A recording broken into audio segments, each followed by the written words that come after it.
오늘 일기는 74페이지부터 좀 읽어보겠습니다. 내가 나의 고해 신부에게 이 이야기를 했을 때 나는 이런 대답을 받았다. 그것은 당신의 영혼에 대한 것입니다. 그는 내게 말했다. 분명 당신의 영혼 안에 하느님의 초상을 그리라는 것입니다. 고해수에서 나올 때 나는 또다시 이런 말씀을 들었다. 내 초상 안은 이미 네 영혼 안에 새겨져 있다. 나는 자비의 축일에 제정되기를 바란다. 나는 네가 붓으로 그린 이 초상화가 부활주일 후 첫 주일에 성대하게 축성되기를 바란다. 그 주일은 자비의 주일이 되어야 한다. 나는 사제들이 나의 이 큰 자비를 죄인들의 영혼에게 선포하기를 바란다. 죄인들이 나에게 다가오기를 두려워하지 않게 해다오. 자비의 불길이 베풀어지기를 갈망하면서 나를 불태우고 있다. 나는 이 영혼들에게 자비를 쏟아주고 싶다. 예수님께서 내게 다음과 같은 불만을 호소하셨다. 나를 신뢰하지 않는 영혼들이 내 속을 갈기갈기 찢고 있다. 선택된 영혼의 불신은 내게 더욱 큰 아픔을 안겨준다. 그들에 대한 나의 흐르는 넘치는 사랑에도 불구하고 그들은 나에게 의탁하지 않는다. 나의 죽음까지도 그들에게는 충분하지 않다. 은총을 낭비하는 자는 탄식하게 되리라. 내가 원장수에게 하나님께서 나에게 이런 부탁을 하신다고 말하면서 이야기를 했을 때 그는 우리가 그분을 더욱 확실히 알아볼 수 있는 어떤 표지를 달라고 예수님께 청하라고 대답했다. 내가 주 예수님께 주님이 참으로 저희 하나님이시고 주님이시며 이 당부가 주님께로부터 오는 것이라는 것을 증거할 표지를 주시라고 청했을 때 나는 이런 내적인 소리를 들었다. 내가 이 성화를 통해서 내려주게 될 은총을 통해서 나는 이 모든 것을 장상들에게 확실히 알려주겠다. 내가 이런 내적 영감에서 도망치려고 애쓰자 하나님께서는 심판날에 주님께서 나에게 수많은 영혼들을 요구하실 것이라고 말씀하셨다. 나는 이 말씀을 듣고서 무척 실망했다. 이 모든 것으로부터 벗어나게 될 것이라고 생각했었는데 오히려 정반대로 예수님의 요청을 따라야 한다는 엄중한 명령을 받은 것이었다. 그리고 지금 더욱 고통스러운 것은 나에게는 영구적인 고해 신부가 없다는 것이었다. 내가 비록 얼마 동안 같은 고해 신부에게 간다 할지라도 나는 이런 은총들에 대해서는 나의 영혼을 그분에게 열어드릴 수가 없었고 이것이 나에게 말로 나타낼 수 없는 아픔을 주었다. 그래서 나는 이런 은총을 제대로 사용할 줄도 모르고 이런 은총들을 낭비할 뿐이니까 이런 은총들을 다른 사람에게 주시라고 예수님께 청했다. 예수님 저에게 자비를 베풀어 주십시오. 이런 큰일을 저에게 맡기지 마십시오. 주님께서도 아시다시피 저는 하잘 것 없는 먼지이고 완전히 무능합니다. 1933년 예수의 안드라시 신부가 나에게 주신 영적 권고. 첫째, 당신은 절대로 이런 내적 영감으로부터 도망치지 말아야 합니다. 그리고 모든 것을 당신의 고해 신부에게 말해야 합니다. 만약 이런 내적 영감들이 적절한 것임을 당신이 알게 된다면 곧 이런 영감들이 당신의 영혼과 다른 영혼들에게 유익한 것이라면 나는 당신이 그 영감을 따라갈 것을 강력히 권고합니다. 그리고 당신은 그런 영감을 절대로 무시해서는 안 됩니다. 그러나 언제나 고해 신부와 의논을 하고 행하십시오. 둘째, 만일 이런 영감이 우리 교회의 정신이나 신앙에 어긋나는 것이라면 마귀로부터 오는 것이므로 즉시 폐치해야 합니다. 셋째, 만일 이런 영감들이 일반적인 영혼들에 대한 것이 아니고 특히 영혼들에게 특별히 도움이 되지 않는다고 인정되면 당신은 그런 것들을 너무 중요하게 생각하지 말아야 합니다. 오히려 무시하는 것이 더 나을 것입니다. 그러나 이런 결정을 당신 혼자 해서는 안 됩니다. 그렇게 하면 하나님께로부터 받은 큰 은혜에도 불구하고 수녀님은 이러지러한 방법으로 쉽게 잘못된 길로 빠져들게 될 것입니다. 겸손, 그리고 언제나 겸손.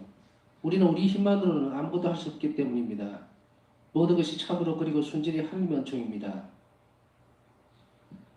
고해 신부들 중에 한 사람이 말했다. 수녀님 하나님께서는 당신을 위해서 아주 특별한 은총들을 준비하고 계십니다. 그러나 수녀님 자신도 수녀님의 삶이 주님 앞에서 한 방울 눈물처럼 맑아지도록 노력하십시오. 남들이 수녀님에 대해서 어떻게 생각하는지에 대해서는 전혀 신경 쓰지 마십시오. 하느님만으로 당신께 충분하다는 것을 깨달으십시오. 수련기가 끝날 무렵에 한 고위 신부 테오도르 차프타 신부가 나에게 말했다. 좋은 일을 하면서 살아가십시오. 그래서 내가 그는 좋은 일을 하면서 살았다고 쓸 수 있게 하십시오. 주님께서 수녀님 안에서 일을 이루시기를 원하십니다. 네, 오늘은 여기까지 읽겠습니다.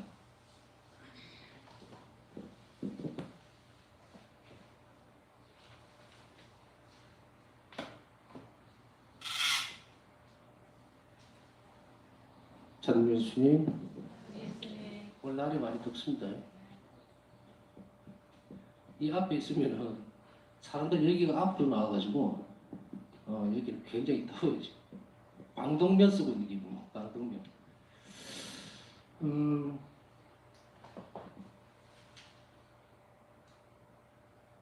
우선 오늘 그 성시간을 하면서 제일 먼저 살펴보아야 될 것은 모든 일에 충실해야 한다라고 하는 것과 또 이 시간들을, 순간들을 소중하게 여기고 그리고 최선을 다해야 한다는 그런 것을 먼저 말하고 싶어요. 우리에게 있어서 얼마 전에 이제 코로나 때문에 우리가 많이 힘들고 지금도 뭐 마찬가지고 앞으로도 그럴 것인데 그러함에도 불구하고 우리가 보면 전혀 지금보다 더 상황이 안 좋았던 시간들이 있었어요. 이것이 또 사람들 희망대로 또 우리 바람대로 또 점점 좋아질 것인지 아니면 또 다른 형태로 뭔가가 드러날 것인지는 알 수가 없어요.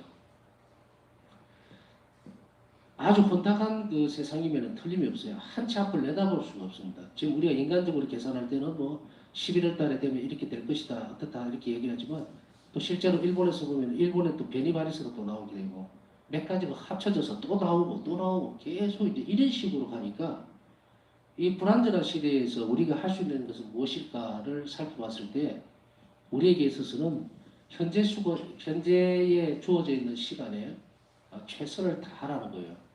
그리고 감사하라는 거예요.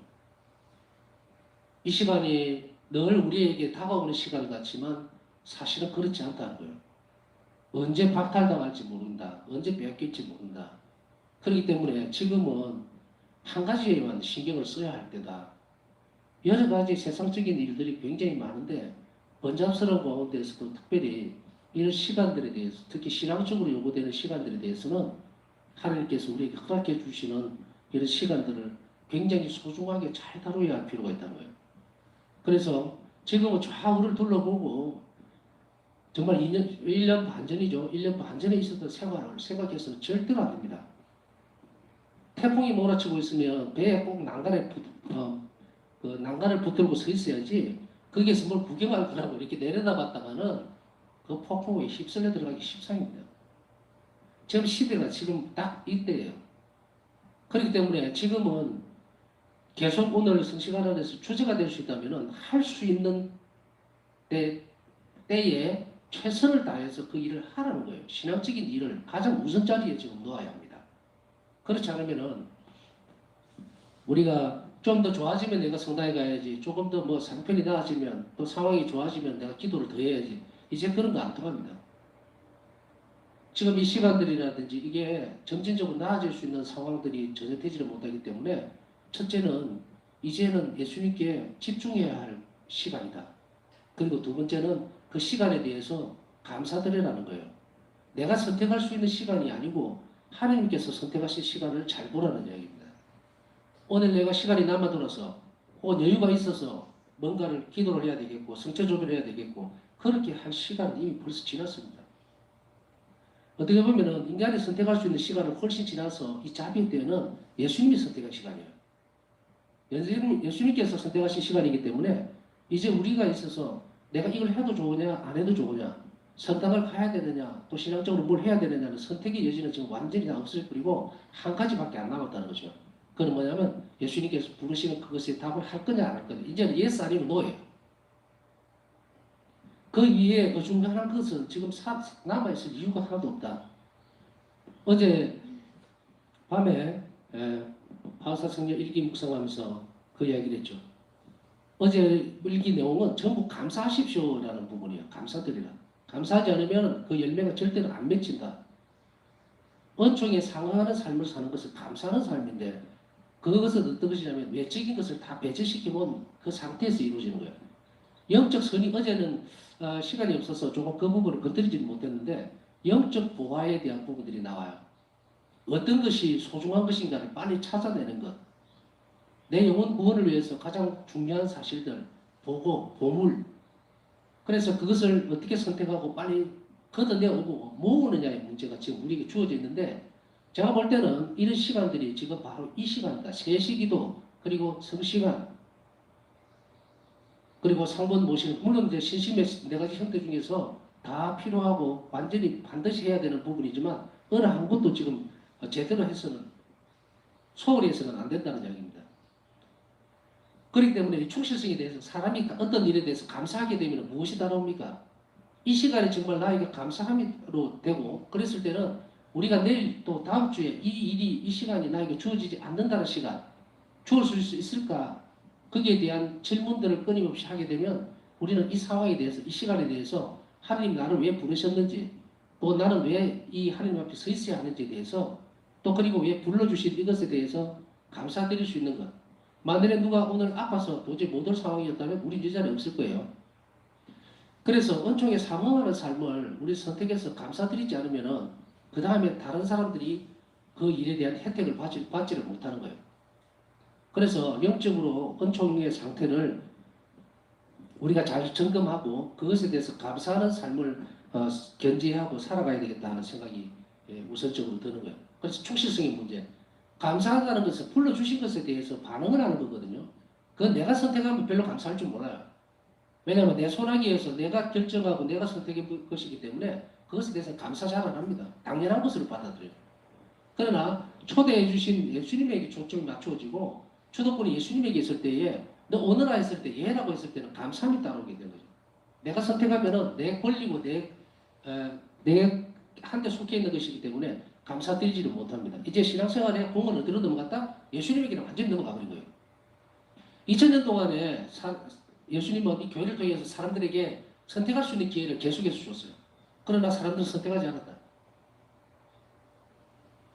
예수님은 우리에게 사람에게 선택권을 넘겨준 다음에 이제 이 시대에 와서는 당신이 주도권을 지게 된다는 거예요. 이제 불러드리는데 안 오면 끝이에요. 끝이라. 더 이상 중간에 머뭇거릴 수 있는 여유가 전혀 없다는 이야기입니다.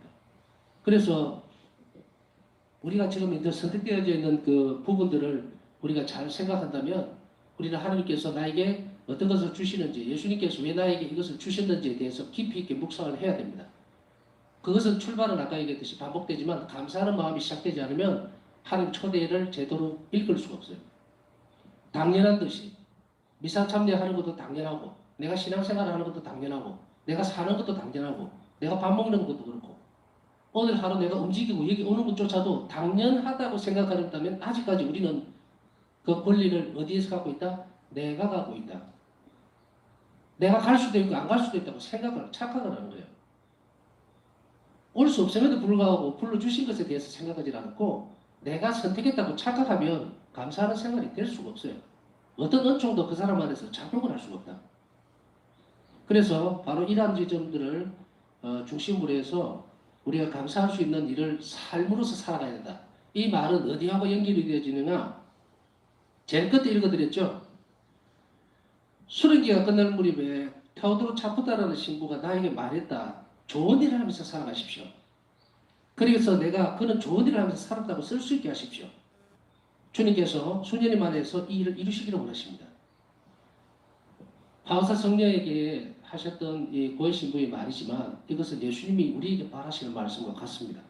그렇다면 감사하다는 말은 모든 일들에 감사하라, 뭐 어떻게 하라는 게 아니라 모든 일에 감사하라는 것이 아니라 나에게 주어져 있는 은총에 대해서 감사하는 법을 먼저 시작해야 한다는 거예요. 뭐 매사에 뭐 감사하라 뭐 그런 표현들 많이 듣죠. 뭐 범사에 감사, 뭘 감사하라는 말이에요? 주제가 없어요. 사람은 자기 자신에게 들어와서 뭔가가 이루어질 수 있는 그런 가치관들이나 판단할 수 있는 부분들이 있는데 그건 뭐라 생각합니까? 갑자기 내가 기도하다가 돈이 생겼다. 또 원하던 직장이 얻어졌다. 또 아프던 몸이 나섰다. 이러면 감사하죠. 그건 당연한 거예요. 빨리 반응이 오죠.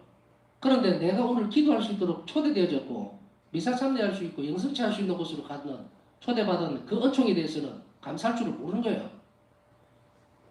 감사하는 마음이 있으면 아까 얘기했듯이 온 성의를 다하게 돼 있는데 그렇지 못하니까 감사하는 마음이 없으니까 어떻게 합니까? 성당에 가면 미사 참여할 때 멍하니 있죠. 멍하니 그 일을 통해서 나에게 어떤 획득되어지는 것이 없다고 보기 때문에 미사 참여하고 나면은 미사 자체가 또 영성체에서 오는 그 큰 은총을 또 그 변화를 그것에 대해서 기대하거나 또 감사드리지 않으면은 미사 시간에 뭐 합니까? 존다니까요. 졸아요. 영적 선익에 대해서 감사드리자는 말을 하고 싶어요. 영적 선익에 대해서 우리가 살펴보지 않으면 우리는 좋은 일을 할 수가 없어요. 좋은 일을 하면서 살아가십시오라는 말은 이 말을 우리말로 바꿨을 때 오늘날 어떻게 이루어질까? 그래서 여러분들은 어떻습니까?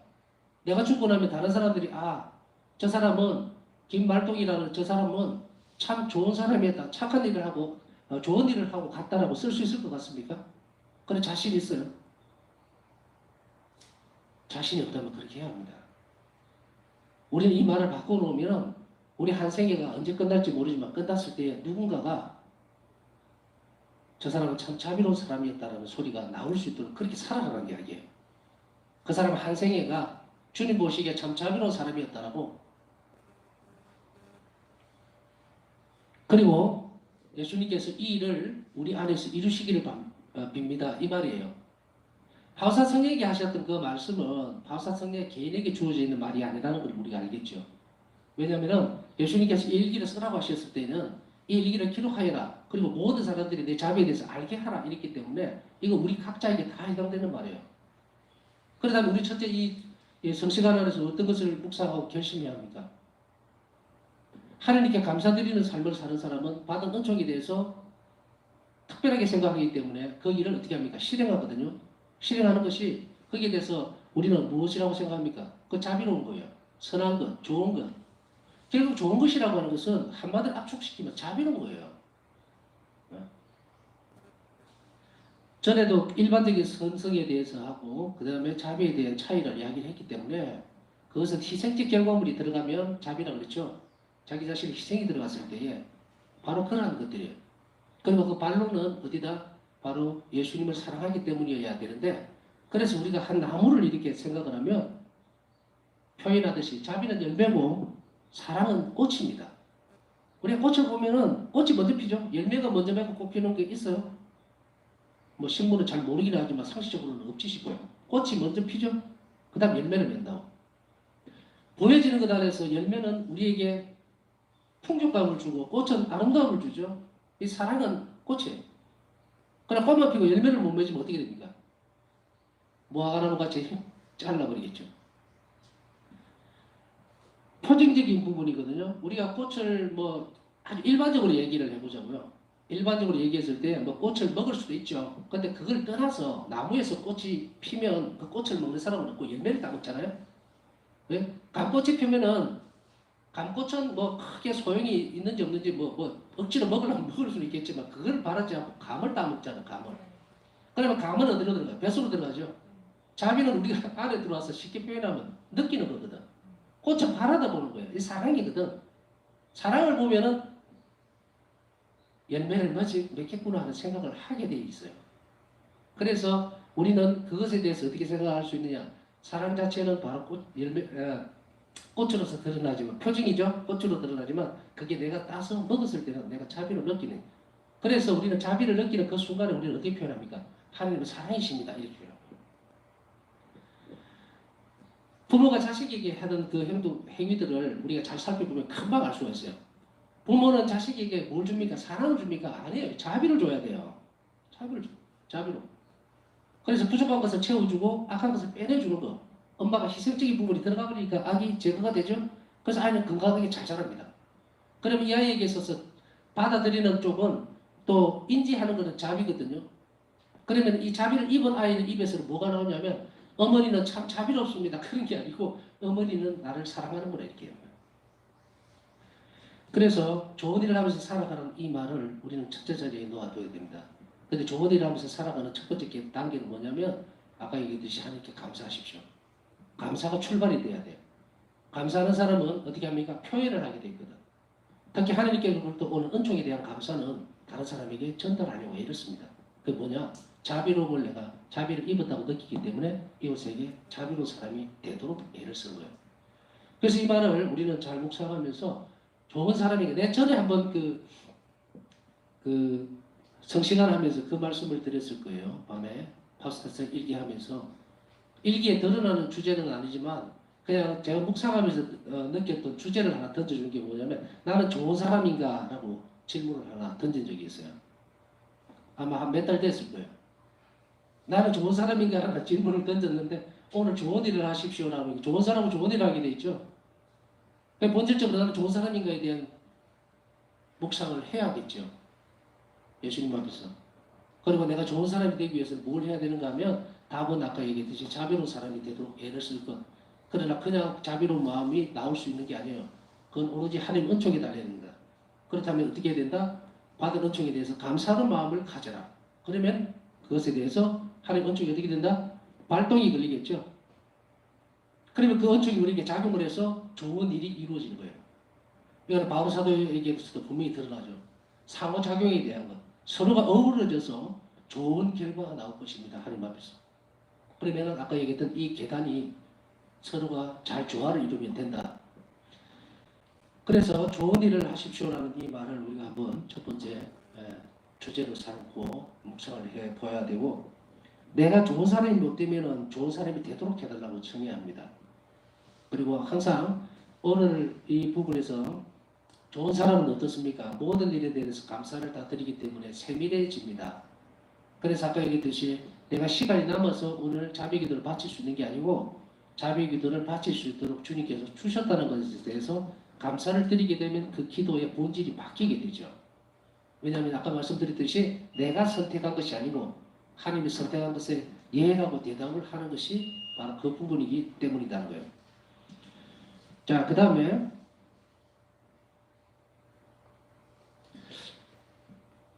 은총을 제대로 사용할 줄도 모르고 이런 은총들을 낭비할 뿐이니까 이런 은총들을 다른 사람에게 주시라고 예수님께 청했다.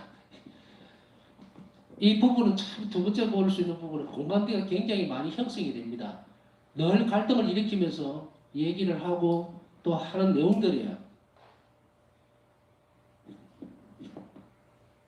계속해서 이제 이 자비 시스템에 대해서 강의를 하고 파사성의 일기에 대해서 묵상을 하고 이러는데 그랬을 때마다 느끼는 것은 뭐냐면 좀 더 똑똑한 사람, 좀 더 나은 사람, 그 다음에 좀 유명한 사람을 선택을 해서 주님께서 이 일을 시키면 참 얼마나 빨리 퍼졌겠어요. 한 1000배는 더 많아졌을 건데 왜 하기 싫은 내를 선택을 하셨는지 도망을 치려고 해도 도망을 칠 수가 없고 아마도 제가 생각할 때는 솔직히 그렇습니다. 파우스타 성령 유해가 저한테 예수님께서 주시지 않았다 맡기지 않았었다면 저는 얼마든지 도망을 갔습니다. 안 합니다.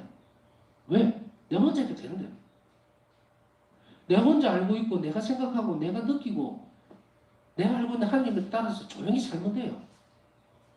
그런데 내가 조용히 살지 못하도록 만드는 것 그것을 옆으로 비켜가지 못하도록 만드는 그게 뭡니까? 유해 때문에 도망도 못 가고 이리도 못 가고 저리도 못 가고 그거 이해하시죠? 대충은 그래서 공감대들이 형성이 되는데 저뿐만이 아닐 거예요. 어떤 때는 우리에게 있어서 우리 자신들의 삶을 이렇게 살펴보면서 하필 내가 같은 사람에게 이걸 자꾸 전달하면 내가 해야 되나? 그랬을 때 우리는 은총에 대한 거부를 할 수 있어요. 좀 더 똑똑한 사람, 좀 더 나은 사람 선택하시지.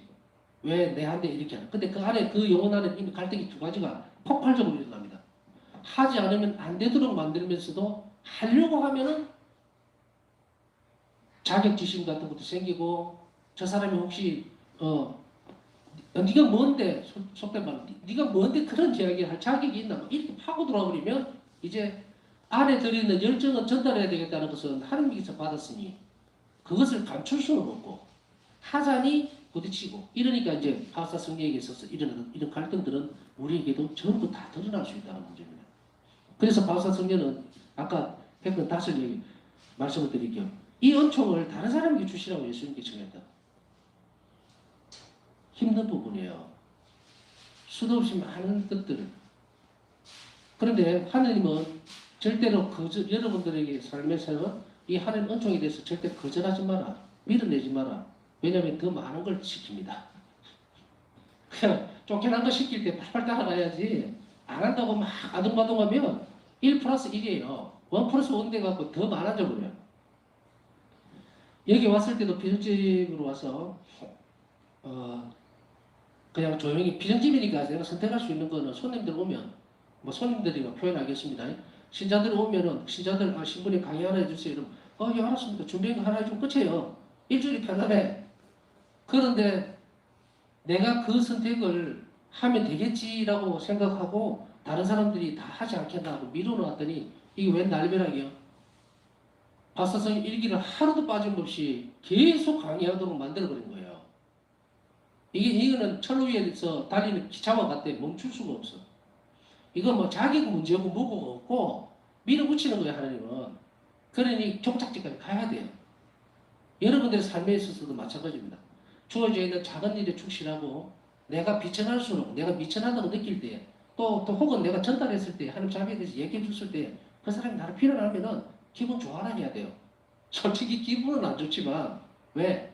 예수님 때문에 정당성이죠. 진실을 말해주다가 내가 비난을 받을 때는 뭐라 그랬습니까? 바스타슨 이게 희생이라고 얘기를 하고 있어요. 희생이라고. 그 희생, 그거 고통만이 우리를 어떻게 한다? 영혼을 정화시킵니다. 그러니까 너무 기죽지 말고 수죽을 필요 없다 이 말이에요. 또 움츠러들어가지고 내가 뭐 이런 내 꼴을 보고 어떤 사람 절대 그렇게 할 필요 없다. 그것을 보고 선택했다는 것을 잊지 말아야 돼요. 그래서 결국은 그 자리로 돌아가서 거부하고 다시 돌아갔을 때 예수님은 바울사 성령에게 어떤 부분들을 강조를 시켜주느냐면 예수님은 이런 말씀을 하고 계시는 거죠. 네가 잘나서 선택한 것이 아니라 너희 비천함 때문에 내가 선택을 했다. 네가 네 스스로 보잘것없다고 느끼고 네 스스로 자격이 없다고 느끼기 때문에 어떻게 됐다? 이게 합격됐다 이 말이에요. 조금이라도 이 은총에 대해서 나는 이런 사람인가 보다 이렇게 해야 되겠다 이렇게 했다면 그건 아니다. 그래서 여기서 드러나는 것은 어떤 것이냐면 우리가 예수님과의 친밀감 속에서 일치감 속에서 느낄 수 있는 것은 제일 앞에 주제와도 같습니다. 내가 선택하지 않았다는 거예요. 예수님이 나를 선택했고 불러 세웠다는 거예요. 나는 여기에서 동물적으로 보면 yes 아니면 no만 대답을 하면 된다. 근데 아마도 하나님에 대한 사랑이 있다면 우리는 no라는 대답을 하지 않을 거예요. yes라는 대답을 하게 될 거예요. 우리 부족함에도 불구하고 세웠기 때문에 불렀기 때문에 yes라는 대답을 할 수밖에 없을 거다. 또 다른 한편으로는 일기의 부분들에서 예수님이 요구하시는 것들이 또 바울사 성령에게 있어서는 이것을 거절하는 것이 어떤 의미를 가지고 있는지를 잘 알았다는 겁니다. 여러분들이 요구되어 주는 것, 우리 각자에게 요구되어 주는 하나님 자비 사업에 대한 것, 하나님 자비에 대한 선포가 내 쪽에서 멈춰버린다면 결과는 어떻게 드러나는가? 예수님은 정말로 슬퍼하게 될 것이다. 일기에 전반적으로 계속 흘러가죠. 바울사 성령을 애써서 모든 다른 몫을 다 차지하고라도 그걸 선택하려고 했던 이유는 뭐냐면 내가 그토록 많은 은총을 베풀었음에도 불구하고 많은 영혼들이 어떤다? 떠난다. 나를 무시한다. 이 사실 때문에 바울사 성령은 예수님을 위로해드리기 위해서 내 한 명이라도 더 애를 써야겠다고 마음을 먹게 되는 거죠. 그게 뭡니까? 그게 은총입니다. 그게 은총이에요. 예수님 마음을 충실히 따라 주는 것. 잘 아는 것. 특히 지금 예수 성심성월이죠. 어제인가 얘기하면서 성심성월 처음 첫날 내가 그 얘기했을 거예요. 예수 성심성월은 마음을 담는 게 아니라고 절대 얘기했죠. 예수 성심은 뭐다? 자비로운 예수 성심이다. 그러니까 성심이라는 말을 빼면은 거룩한 마음이 아니라 거룩한 자비로 바꾸어져야 된다. 그건 뭐 그 부분에 대해서는 뭐 달리 설명을 더 부연할 필요는 없을 것 같습니다. 자, 끝부분을 보면서 우리 결심들을 새로 갱신할 필요가 있겠죠. 예수님 저에게 자비를 베풀어 주십시오. 이런 큰 일을 저에게 맡기지 마십시오. 주님께서도 아시다시피 저는 하잘 것 없는 먼지이고 완전히 무능합니다. 그러나 그 부분에서 제가 그 밑에는 읽지를 않았어요. 그것은 뭐냐면 그러나 예수님의 선하심은 한이 없으시다. 예수님께서는 이 지상에서 눈에 보이게 나를 도와주실 것을 약속하셨고 이 지상에서 눈에 보이지 않게 약속을 한 것이 아니고요. 보이게 약속을 하셨어요. 보이게. 다시 말하면 이 일에 충실한 사람은 분명히 이 일을 알게 된다는 거예요. 알게 되지를 못하면 뭘 표시를 내겠습니까? 그래서 그 약속된 도움이 바로 소포크라는 신부님을 만나게 되고 그게 표징이에요. 그 신부님을 만난 것이. 어. 그래서 여기에 덧붙여갖고 여러분들이 나를 만난 게 표징이 아니고 응? 난 소시가 아니에요. 밑에 네 언자가 하나 더 붙었다고. 나를 만난 것이 아니라 성녀의 바우사 성녀의 유해를 만난 것이 여러분들에게는 큰 표징이라는 사실을 절대로 잊지 말아야 합니다. 그래서 우리의 삶이 하나님 안에서 잘 정리되고 정말 좋은 사람이라는 말, 자비로운 사람으로 우리가 죽게 해달라는 그 말을 우리가 잘 가슴에 새겨두고 이 성시간 중에 우리 자신들이 부족함에도 불구하고 불러주셨음에 감사드리고 또 부족한 은총들을 청하는 시간을 가지도록 하겠습니다.